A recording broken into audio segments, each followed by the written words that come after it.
visiting hours.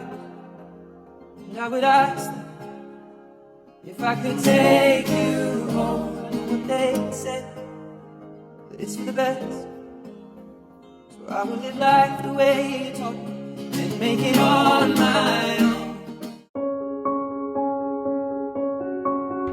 Hello! Kamusta po kayo lahat? Merry Christmas! Sa mga tito at tita ko, papasko ko po. Joke lang. Ingat po kayong lahat. Mwah! Happy New Year! Magandang araw po sa inyong lahat. Bagamat si Lola po ay saglit ko lang po nakasama at nakilala, ramdam ko po ang kanyang kabutihan at kabaitan sa akin. Si Lolo naman po ay hindi ko po nakilala at nakasama. Kay Lola, kay Lolo at kay Ama, sana po ay masaya kayong magkakasama dyan. Yun lamang po. Hi everyone! For those who don't know me, I'm JB Calacoboyax. Ang fondest moment ko kay Lola is when first time na nag-meet kami. Nung hinahanap namin siya nung malapit na ikasal ang ate or floor. She's so welcoming, she's so mabait. And then, si Lolo ay hindi ko na meet. I don't know yung pangalan niya. So yun. Merry Christmas everyone. Happy New Year. Hello po! Say hi! Hi!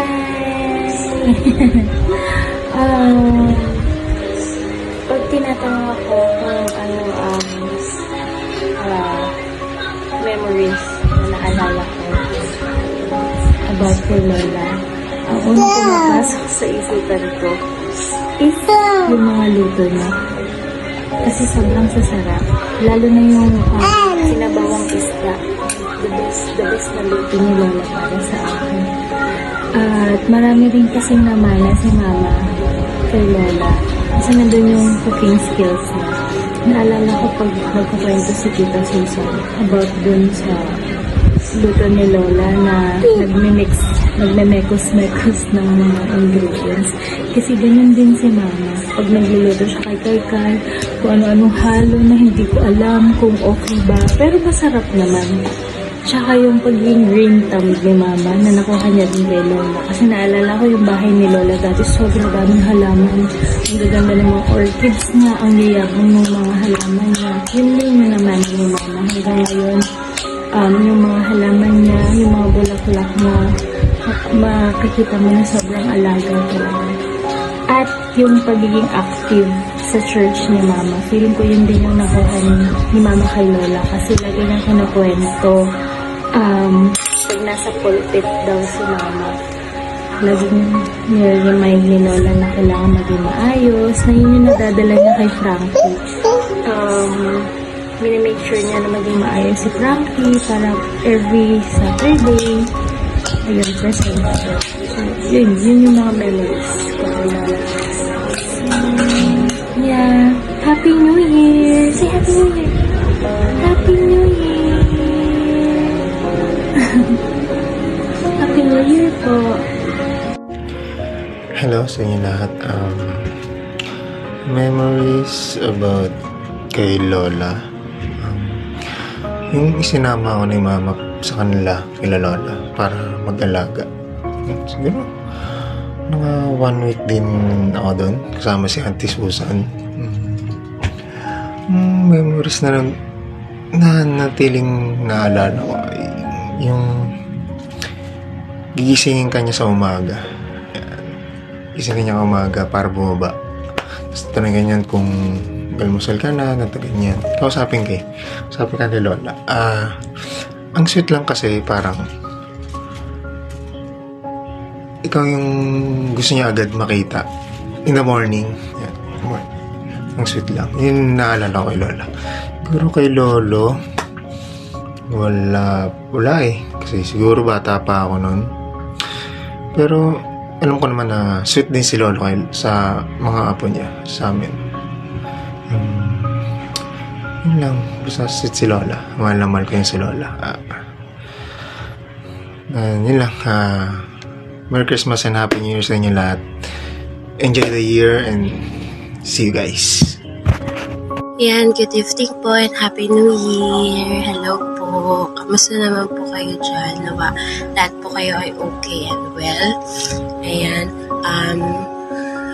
Dun sa, kung ako ang tatanungin, kung ano yung mga memories with Lolo and Lola, with our grandparents, honestly, wala po akong ganun ka-fondest memory with them.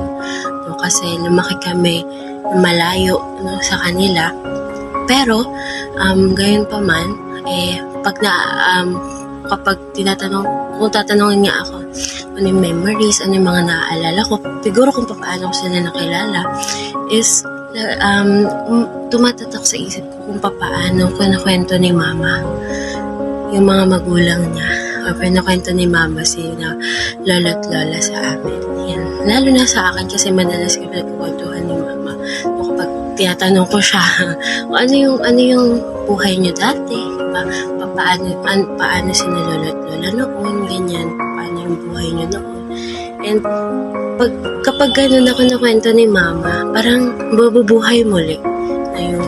Dahil sa mga alaala na nabubuhay ulit, nakikilala ko kung sino ba si Lola at Lola sa kanila bilang isang magulang. Ayan. And nakasama ko naman din si Lola. Batang-bata pa naman na din ako noon. Nakatabi ko siya matulog dati. So, yung mga ganon, natutuwa ako kasi lumaki ako na nakita ko pa si Lola. Nakasama ko pa din siya. Ayan. So, kahit na ganon, ayan, I hope and pray that in the resurrection morning, no, makikita natin sila muli, the second coming of Jesus Christ, na pag sila binuhay muli na ating Panginoon, makikita natin sila as in alive, no, na in the heaven, no, as we spend eternity with Jesus, ay pag nakasama natin sila, mas magkakaroon pa ng more memories and stronger bond with them. Yan, na makakasama natin sila. So, siguro yun lang. Yun lang po yung nais kong i-share yan sa inyo. Kaya, muli po, Happy New Year po sa ating lahat. Nawa, for the next year, 2024, ay maging blessing and sa atin po lahat. Maraming salamat po. God bless.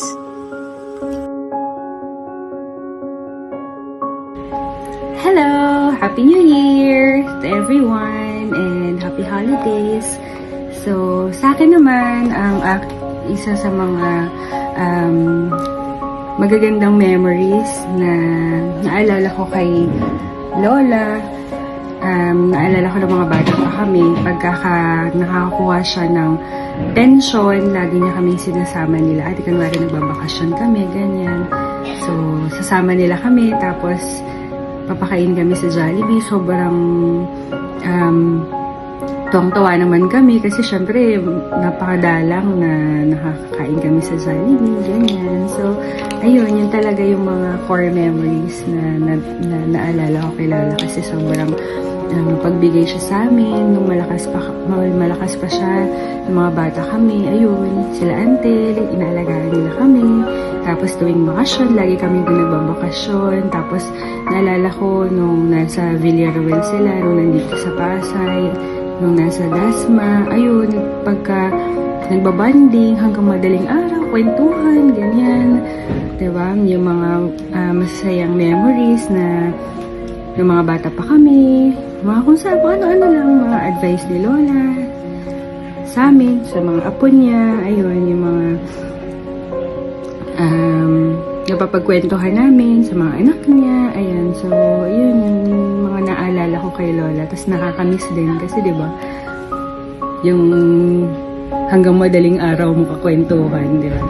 Tapos, yun, si Lolo naman, naalala ko rin sa kanya, ayun, maliban sa favorite niya si ate, lagi niya sinasama pag bumibili ng fried chicken. Nagsasakay sila sa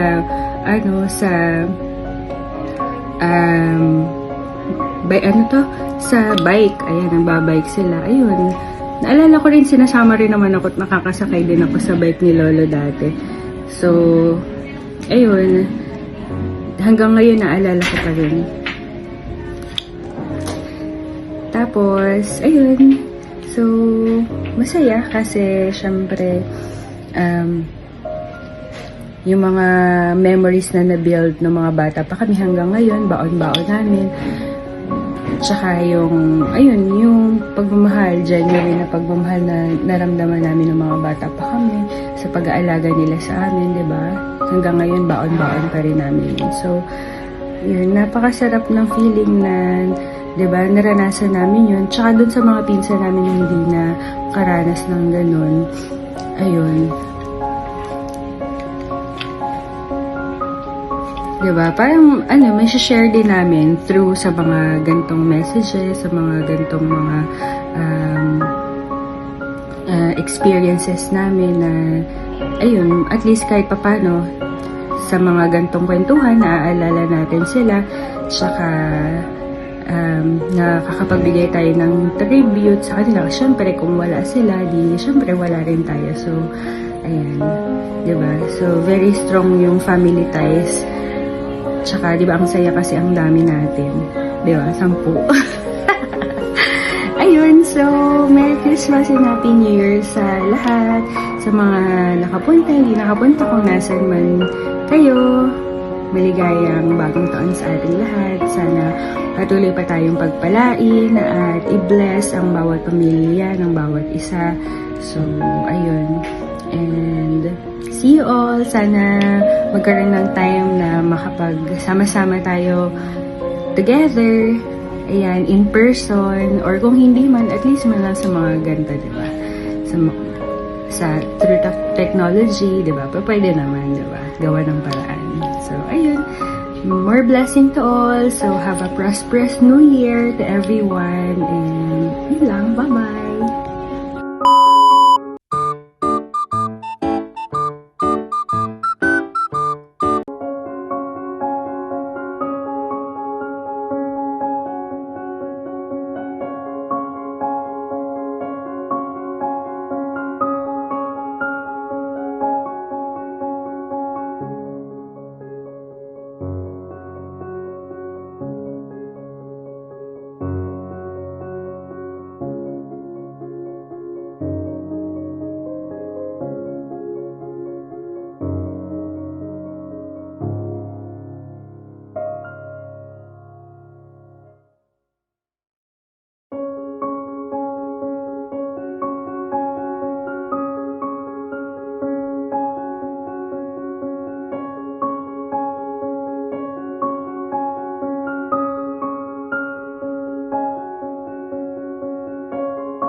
Oh, hi, hello po. Andiyan na po pala kayo. Hello po. Hello po sa ating lahat. Maligayang Pasko po. Sa aking mga tita, mga tito, namamas ko po. Sa aking mga pinsan. Unang-una, nagpapasalamat ako sa inyong lahat na binigyan niyo ako ng konting oras upang magawa natin itong tribute para sa kanila.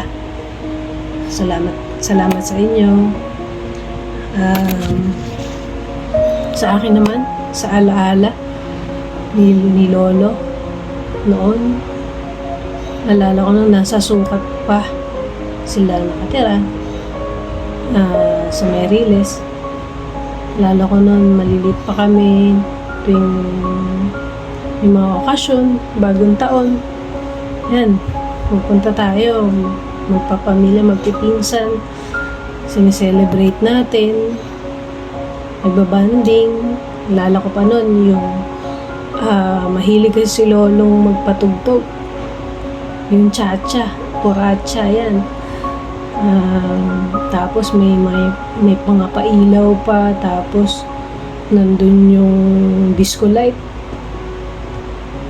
Kaya yung disco light na yun, parang yun yung alaala sa akin na hanggang ngayon parang dala-dala ko pa rin siya. Kaya nung may nakita ako nun sa trabaho ko, na dating trabaho ko, na meron sila, hiningi ko siya kasi parang gusto ko siyang alala pa yung mga nakalipas, alala siya na yung alaala tungkol kay lolo at lola noon. Parang naalala ko siya pag yun, nakikita ko. Tapos yung alala ko pa noon nung maliit pa ako, si lolo nagigising na maaga, nagbabay, tapos kumukuha siya ng pagkain ng rabbit kasi may alaga sila noon dati ng rabbit. Tapos si lola merong garden dun sa suka. Yun yung kasiyahan ni lola, magtanim.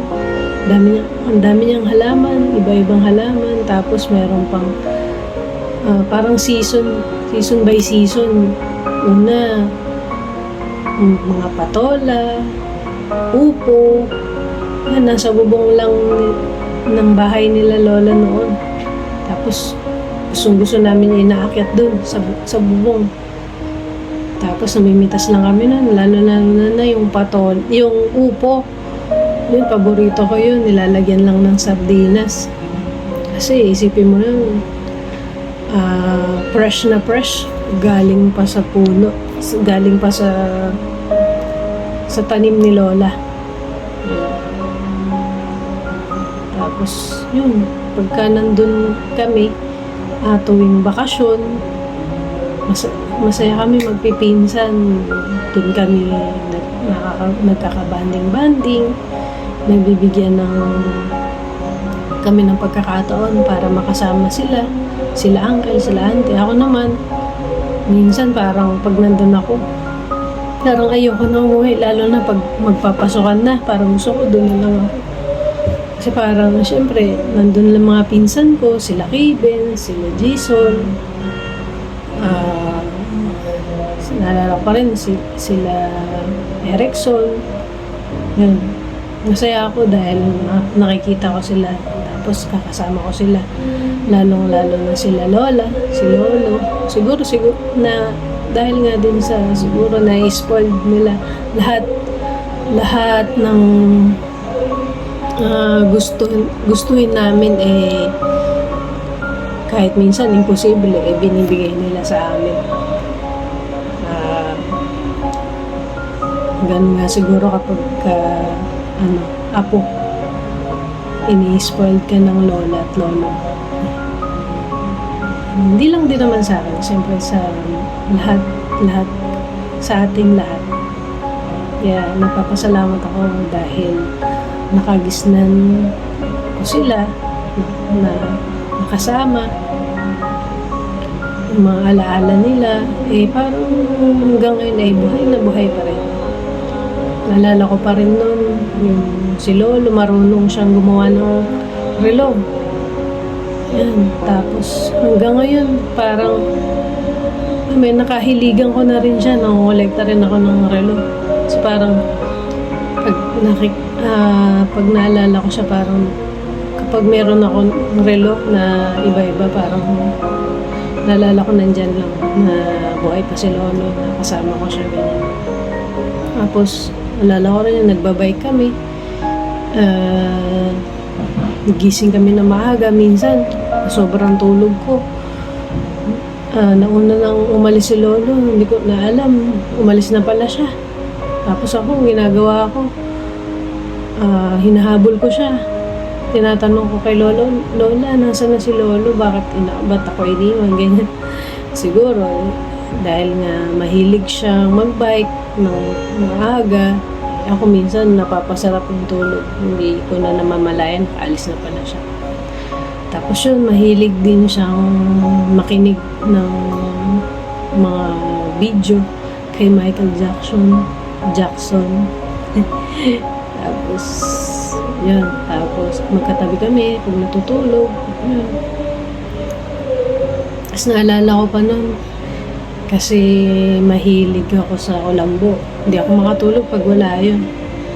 Yung may times na parang wala ata sila nun, sila lolo, dun sa sukat. Ginagawa ko yung basahan dun sa may pintuan nila. Yun ang ginagawa, kinukuskus ko yung paa ko. Para lang, makatulog ako. Tapos yun, si Lola, nilulutuan kami ng sarap na pagkain, ganyan. Mahilig si Lola magluto. Masarap si Lola magluto. Tapos, kahit na ang bagal-bagal namin kumain, pinapagalitan na kami nila ante. Kasi, lalo na ako, sabi nila, sinisip-sip ko pa daw yung kanin sa bibig ko, ganyan. Tapos, ilang oras bago kami matapos kumain. Tapos, minsan napapagalitan kami kasi makulit. Ganyan. Tapos, meron pang bike noon, sila Kevin. Tapos, minsan, akala siguro marunong ako, nag-acrobat pa ako. Tapos, minsan, bigla na lang natutumba sa ginagawa ko. Sobrang kulit siguro dahil bata, ganyan.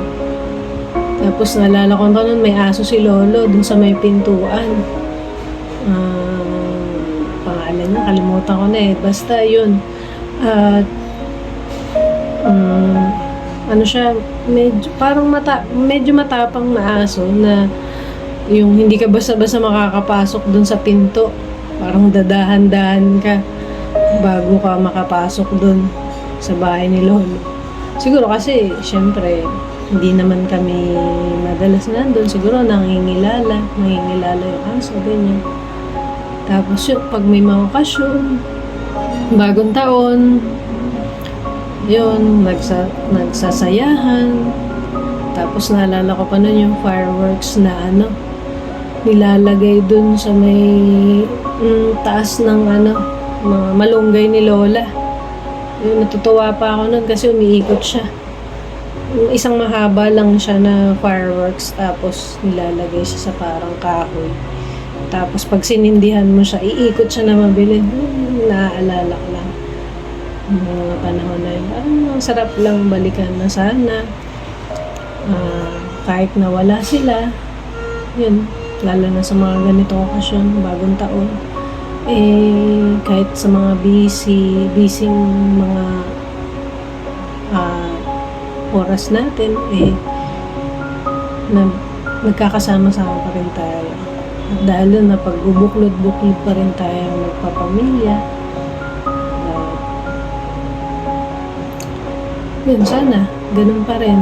Hanggang sa ngayon, hanggang sa tumanda na tayo, magkaroon ng mga anak, tayo magpipinsan, sila ante, kahit tumanda na, alagaan natin sila. Yun. Papasalamat din ako kay ante na inalagaan ako, inalagaan kami, inalagaan tayo, na silang nagabay sa atin, ng mga maliliit pa tayo. Siyempre, pinapangako ko rin naman na kahit sila'y tumanda at kami ang mag-aalaga sa inyo. Pangako namin sa inyo, ante. Siyempre sa aking mga magulang, nandito lang kami para sa inyo, palagi. Kahit na busy kami sa aming trabaho, may kanya-kanya na kaming ginagawa sa aming mga buhay. Pero syempre, kahit naman ganon, lagi namin kayong kasama sa aming mga dasal upang laging maging healthy, bawat isa, ganyan. Tapos, diba? Yun. Yung itong pagkakataon na to na makapag-banding tayo, binibigyan tayo ng pagkakataon na sana magkasama-sama kahit na may mga naging problema, madating pa rin yung panahon, binibigyan pa rin tayo ng panahon para magkasama-sama. Yun, nagpapasalamat ako dahil nandyan ang ating pamilya na buo at masaya. Kahit minsan sila uncle, hindi nagkakasundo, sila ante. Yan, masaya ako dahil yan, nagkakasama pa rin tayo. At ayun, naalala ko kasi yung dati na buo, na masaya lang, ganyan, walang kahit anong problema. Parang sila lolo at lola nagturo nun na buo, magkakasama, buong mag-anak. Tapos yun, yung kay lola naman, yung alaala din naman niya, yun yung kasama ko siya noon sa Dasma, na kami lang. Nala ko pa noon, nihilot ko siya. Kahit minsan, yung mata ko nakapikit na. Pero ginagawa ko pa rin kasi, syempre, gusto kong ginagawa yun sa kanya, yung hilutin siya.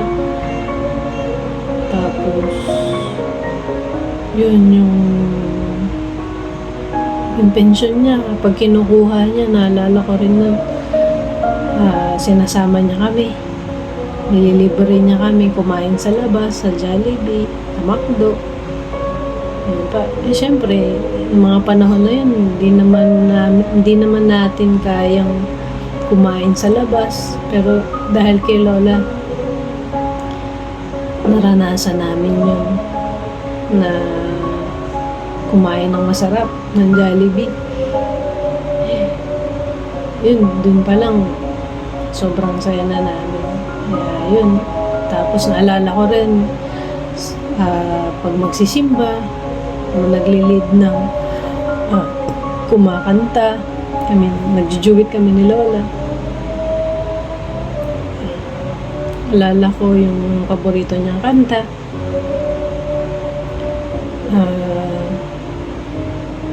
Yun, masaya lang na parang nandyan pa rin sila sa paligid natin. At ito yung pagkakataon para sa atin na alalahanin sila. At yan, napapasalamat po ako sa inyong lahat na ginabayan nyo kami nila ante. Salamat po kami Ante Susan, Ante Sally, Ante Jean, Uncle Eric, sa mga sila Ante Terry na nasa probinsya, na kahit ganun, magkakalayo tayo, alam mo po, sa puso't isipan, nandyan lang ang bawat isa para kagaya nito, mayroon tayong technology na kahit malayo, pwede tayong magkausap-usap at magkakamusta. Ayun, maraming salamat po sa pagkakataon na to na maalala sila lolo at lola na ayun, nandito lang kayo sa aming mga puso at hindi namin kayo makakalimutan. Maraming salamat. Merry Christmas at maligayang bagong taon po sa ating lahat.